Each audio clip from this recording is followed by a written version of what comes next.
Good morning. Welcome to Gurukul classes Rangunagar. और आज हम लोग चैप्टर 2 का क्लास दूसरा पढ़ने जा रहे हैं और चैप्टर का नाम है गति का नियम। क्या नाम है? गति का नियम। तो न्यूटन ने अपने गति का नियम को अपनी किताब प्रिंसिपिया में लिखा था। किस किताब में? प्रिंसिपिया एक किताब था जो कि न्यूटन अपने गति का नियम को क्या किया था? लिखा था। और इस किताब का प्रकाशन यानी गति के नियम का जो प्रकाशन हुआ था वो कब हुआ था? 1687 में हुआ था। तो किताब का नाम था क्या? प्रिंसिपिया। और कब प्रकाशन हुआ था? तो 1687 में। तो आइए हम लोग पहला पढ़ेंगे न्यूटन की गति का पहला नियम। न्यूटन की गति का पहला नियम। इस नियम के अनुसार अगर कोई वस्तु स्थिर है तो स्थिर रहना पसंद करता है, यानी स्थिर रहना चाहता है, और यदि गति में है तो वह गति में रहना चाहता है जब तक कि कोई बाह्य बल ना लगे। मान लीजिए हमने यहाँ पर कोई एक वस्तु रख दिया, ये एक वस्तु है। अब जब तक इस पर कोई बाह्य बल काम नहीं करेगा तब तक ये वस्तु हिलेगा? क्या ये यहाँ से स्थान परिवर्तन करेगा? नहीं करेगा। या अगर कोई वस्तु जो है वो चल रही है, मतलब उसकी वो गति में है, अब जब तक हम इसके आगे में आके खड़ा होकर ना अपनी ताकत को नहीं लगाए तब तक क्या ये रुक सकती है? नहीं रुक सकती है। तो न्यूटन का गति का पहला नियम यही कहता है कि अगर कोई वस्तु अगर स्थिर में है तो वह स्थिर में रहना पसंद करेगी, अगर कोई गति में है वो तो गति में रहना पसंद करेगी जब तक कि आप बाह्य बल उस पर कार्य ना करें। जैसे स्थिर में तो बाह्य बल लगा दिए तो क्या हो गया? ये गति में हो गया। अगर गति में है तो बाह्य बल लगा दिए तो क्या हो गया? ये स्थिर हो गया। क्लियर है? अब इसके कुछ हम लोग एग्जाम्पल देखते हैं। देखिए क्या क्या है इसके एग्जाम्पल। चलती हुई बस में अचानक ब्रेक लगने से यात्री आगे की ओर क्या हो जाता है? झुक जाता है। रुकी हुई गाड़ी की अचानक चल पड़ने से यात्री क्या होता है? पीछे की ओर झुक जाता है। दरी, जिसमें देखिए धुलकन क्या है? स्थिर है। जैसे ही आप उसको डंडा से यानी छड़ी से जब आप पीटते हैं तो धुलकन क्या होता है? गति में आ जाता है। तो दरी को छड़ी से पीटने पर धुलकनों का गिरना। पेड़ पौधे की टहनियाँ या चाहे पत्ते क्या है? स्थिर है। आपने उसको क्या किया? गति प्रदान किया तो उसमें से फूल या पत्ते क्या होने लगते हैं? गिरने लगते हैं। एक गिलास के ऊपर रखा है, एक गिलास के ऊपर पेपर रखा है, उसके ऊपर सिक्का रख दिया जाता है जो कि स्थिर है, ठीक है। तो पेपर के खींचने पर ग्लास कहाँ गिर जाएगा? तो सीधे सिक्का कहाँ गिर जाएगा? तो सीधे ग्लास में गिर जाएगा। कांच में पत्थर मारने से फूट जाता है तथा गोली मारने से क्या हो जाता है? छेद हो जाता है। तो ये सभी जो एग्जाम्पल वो किसका है? न्यूटन के प्रथम नियम का। क्लियर है? अगला समझते हैं।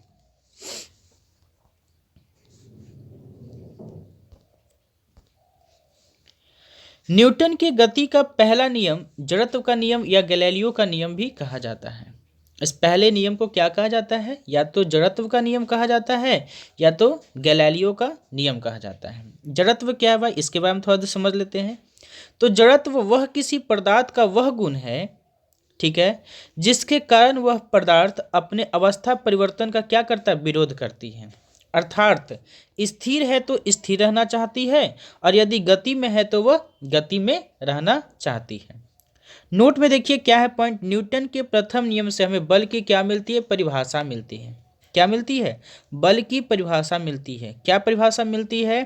तो स्थिर में रहना चाहती है तो स्थिर में रहेगी और गति में रहना चाहती है तो गति में रहेगी। ये बल की परिभाषा हमको कहाँ से मिलती है? न्यूटन के प्रथम नियम से मिलती है। क्लियर है?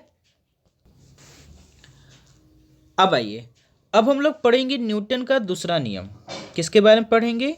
न्यूटन का दूसरा नियम।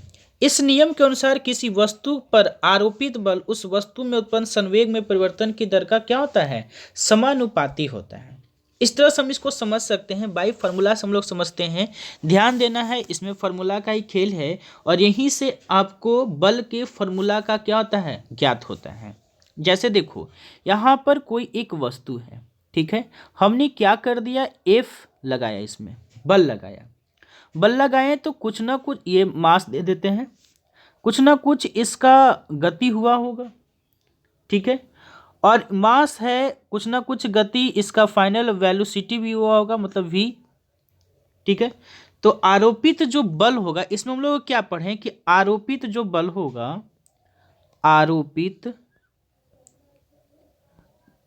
बल जो होगा वो संवेग का क्या होगा, संवेग में परिवर्तन की दर, संवेग में परिवर्तन की दर का क्या होगा, की दर का क्या होगा, समानुपाती होगा। क्या होगा, समानुपाती होगा। यही हम लोगों ने पढ़ा ना।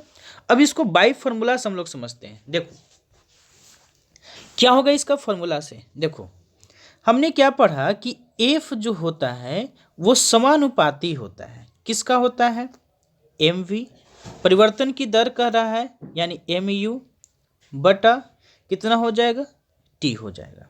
क्लियर है। अब इसको हम लोग इस तरह से तो लिख सकते हैं ना, इसको इस तरह से लिख सकते हैं कि एफ समानुपाती एम को क्या कर लेते हैं हम लोग, कॉमन कर लेते हैं। तो क्या लिख देते हैं, वी माइनस यू, और बाई क्या लिख देते हैं यहाँ पे, टी लिख देते हैं। क्लियर। तो देखो हम लोगों ने M V minus U by T ये पिछले क्लास में लोग पढ़े थे। ये किसका फॉर्मूला है, त्वरण का फॉर्मूला है। किसका फॉर्मूला है, त्वरण का फॉर्मूला है। तो त्वरण का फॉर्मूला, तो इसको इस ढंग से तो लिख सकते हैं कि एफ समानुपाती एम ए। ठीक है। अब इस समानुपाती को हटाने के लिए हम एक नियतांक का यूज करेंगे जिसका कौन सा हो जाएगा, के नियतांक होता है। क्या होता है, के नियतांक होता है। यहाँ पे हम क्या लिख देते हैं, एम ए लिख देते हैं।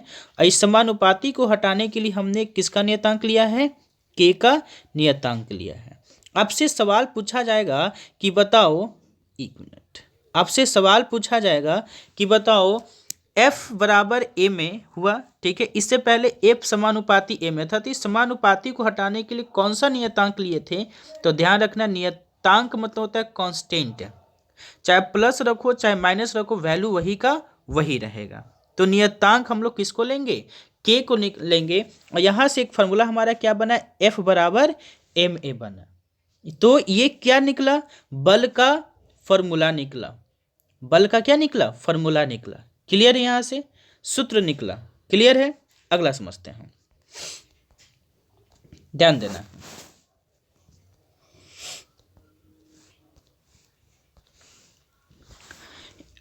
एफ का यानी बल का जो एसआई मात्रक होता है वो क्या होता है, KG metre M S inverse होता है। केजी मीटर सेकेंड का इनवर्स 2 होता है, जिसको आप न्यूटन भी कह सकते हैं। इसको आप आसानी से समझ सकते हैं कि सर ये आया कहाँ से, ये आया कहाँ से, उसके बारे में हम लोग समझ लेते हैं। देखो ध्यान से,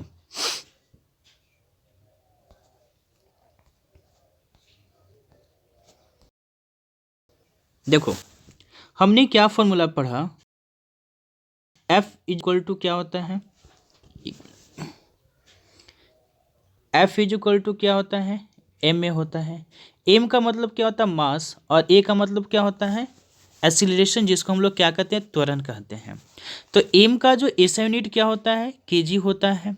और त्वरण का जो एसआई यूनिट क्या होता है, मीटर पर सेकेंड स्क्वायर। ठीक है। तो या तो आप ऐसे भी लिख सकते हो, या तो क्या लिख सकते हो, केजी मीटर एस इनवर्स 2, क्योंकि ये बाई में है तो ऊपर में जाएगा तो क्या हो जाएगा, पावर माइनस में हो जाता है। तो केजी मीटर पर सेकेंड इनवर्स 2 भी आप बोल सकते हैं, जिसको आप क्या कह सकते हैं, न्यूटन भी कह सकते हैं। क्या कह सकते हैं, न्यूटन भी कह सकते हैं। तो एफ का जो एसआई जो मात्रक है वो क्या होता है, केजी मीटर सेकेंड का इनवर्स 2, या आप उसको क्या कह सकते हैं, न्यूटन कह सकते हैं। क्लियर है। अब आइए,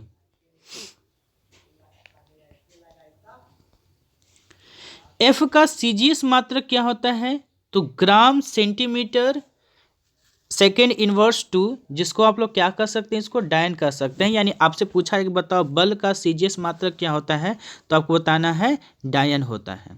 क्लियर है। एक न्यूटन बराबर, यानी एक न्यूटन बराबर कितना डायन होता है, तो 10 के पावर 5 डायन होता है। कितना डायन, 10 के पावर 5 डायन होता है। एक न्यूटन बराबर 10 के पावर 5 डायन होता है। बल क्या है, एक सदिश राशि है। बल क्या है, एक सदिश राशि है। इसमें दिशा और परिमाण दोनों होता है।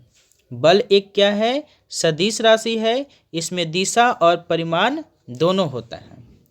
न्यूटन का दूसरा नियम का कुछ उदाहरण हम लोग देख लेते हैं। तो टेनिस के गेंद की तुलना में क्रिकेट की गेंद से चोट क्या लगती है? अधिक लगती है। ठीक है। और गद्दे की तुलना में फर्श पर क्या लगता है? चोट अधिक लगता है। ये स्वाभाविक बात है कि टेनिस का गेंद की तुलना में क्रिकेट की गेंद से क्या लगता है? चोट अधिक लगेगी। और गद्दे की तुलना में अगर गद्दा पर हम ना कूद करके फर्श पर कूदते हैं तो हमें चोट कहाँ पर लगेगा? ज़्यादा फर्श पर लगेगा। बड़े कील को अधिक गहराई तक धंसाने के लिए हम लोग क्या करते हैं? हथौड़े से अधिक चोट किया जाता है। तो नोट में हम लोग को यहाँ से क्या पता चला कि न्यूटन के दूसरे नियम से हमें बल का क्या मिला? सूत्र मिला। पहला से हम लोग को क्या मिला था? परिभाषा मिला था। और दूसरा से हम लोग को क्या मिला? बल का सूत्र मिला। क्लियर है? अब आइए न्यूटन का तीसरा नियम। देखो, प्रत्येक क्रिया की बराबर तथा विपरीत प्रतिक्रिया होती है। प्रत्येक क्रिया के बराबर क्या होती है? विपरीत प्रतिक्रिया होती है। जैसे एक कुएं से पानी खींच रही है और रस्सी के टूट जाने के कारण क्या हो सकता है? चोट भी लग सकता है। बंदूक से गोली चलने पर बंदूक के पीछे हटने के कारण चोट का लगना। जमीन पर चलते समय जमीन पर चोट लगना। पानी में तैरते समय इसमें पानी पर चोट लगना। रॉकेट का उड़ना, जैसे हम लोग रॉकेट देखते हैं, रॉकेट उड़ता है तो क्या करता है? इधर भी बल लगता है और ऊपर में भी बल लगता है। तो प्रत्येक क्रिया के बराबर क्या होगा? प्रतिक्रिया होगी, यानी क्रिया बराबर प्रतिक्रिया होगी। क्लियर है यहाँ तक? चलिए अगला समझते हैं बल के प्रकार। क्या समझते हैं? बल के प्रकार। बल होता क्या है? ठीक है। तो दो बल हैं, एक संतुलित बल है और एक असंतुलित बल है। बल क्या है? संतुलित बल क्या है? वह बल जो बराबर तथा विपरीत होती है। जैसे मान लो हमने एक बॉक्स बना दिया, ठीक है, और इस बल से गति में परिवर्तन नहीं होता है, लेकिन अधिक होने पर अवस्था बदल जाती है। जैसे देखो यहाँ पे एक 10 केजी का एक वस्तु रखा गया है और इधर से हम 10 न्यूटन का बल लगाएं और इधर से भी 10 न्यूटन का हम बल लगाएं। तो जब 10 न्यूटन का आप इधर से ही बल लगा रहे हो, इधर से ही बल लगा रहे हो, तो क्या इसमें स्थान परिवर्तन होगा? नहीं होगा। तो इसको हम लोग क्या कहेंगे? संतुलित बल कहेंगे। लेकिन यही अगर यहाँ से 20 न्यूटन कर दिया जाए, यहाँ से 10 न्यूटन, तो क्या होगा? इसकी अवस्था में क्या हो सकती है? चेंज हो सकती है। क्लियर है? तो हमेशा ध्यान रखना है कि जब बल बराबर लगे किसी एक वस्तु पर तो उस समय क्या हो सकता है? उसको संतुलित बल कह सकते हैं। और असंतुलित बल क्या है? जो असमान, यहाँ पे क्या लिखाएगा? असमान लिखाएगा। असमान, जो असमान तथा विपरीत होता है वस्तु को क्या करता है? गति प्रदान करता है। जैसे मान लो यहाँ है, ठीक है, तो इधर से हम कोई बल लगाएं, 10 न्यूटन का बल लगाएं, इधर से मात्र 5 न्यूटन का है, तो क्या होगा? ये वस्तु धीरे धीरे धीरे इधर घसकेगा ना, इधर घसकेगा। तो जब घसकेगा तो क्या होगा? जो वस्तु रहेगा वो किस अवस्था में आ जाएगी? गति की अवस्था में आ जाएगी। क्लियर है? तो ये था न्यूटन्स लॉ ऑफ मोशन, यानी न्यूटन के गति के नियम, और कुछ बल के प्रकार हम लोग पढ़ लिए थे। 2 बल के प्रकार हम लोग पढ़े थे। चलिए कल हम लोग क्या पढ़ेंगे? कल इसमें हम आप लोगों को ऑब्जेक्टिव क्वेश्चन कराएंगे, यानी MCQ क्वेश्चन करवाएंगे, क्योंकि हमने मात्रा पढ़ लिया, गति पढ़ लिए, लॉ ऑफ मोशन यानी गति के नियम पढ़ लिए, तो सारे चैप्टर का हम लोग क्या करेंगे? कल MCQ करेंगे, और ये MCQ आपको प्रीवियस ईयर में पूछा हुआ रहेगा। दूसरी बात, एक चीज़ और समझते हैं, आपको क्लास का टाइमिंग दे दिया जाएगा, यानी यूट्यूब पे, यानी ऑनलाइन आप क्लास का टाइमिंग अब कैसे कर सकते हैं, यानी क्लास का टाइमिंग आपका क्या क्या रहेगा वो ध्यानपूर्वक समझ लेना है। यही टाइमिंग आपका है। सुबह 7 बजे आपका करेंट अफेयर है, सुबह 7 बजे आपका करेंट अफेयर रहेगा। क्लियर है? सुबह 10 बजे आपको साइंस दिया जाएगा, सुबह 10 बजे आपका साइंस की क्लास चलेगी, और दोपहर 12 बजे, ठीक है, 12 बजे आपका या तो मैथ का क्लास 12 बजे आपका मैथ का क्लास चलेगा, और 12 बजे मैथ का क्लास हो गया, और शाम में ध्यान समझना है, शाम में 5 बजे आपका रीजनिंग के क्लास चलेंगे। तो टोटल आपकी 4 क्लास चलेंगी। सुबह 7 बजे करेंट अफेयर, 10 बजे साइंस, 12 बजे मैथ, और शाम में 5 बजे रीजनिंग का क्लास चलेगी। तो सारे क्लास को देखने के लिए हमारे चैनल को लाइक करें, सब्सक्राइब करें, शेयर करें, ताकि सभी को फ़ायदा हो सके। तब तक के लिए नमस्कार।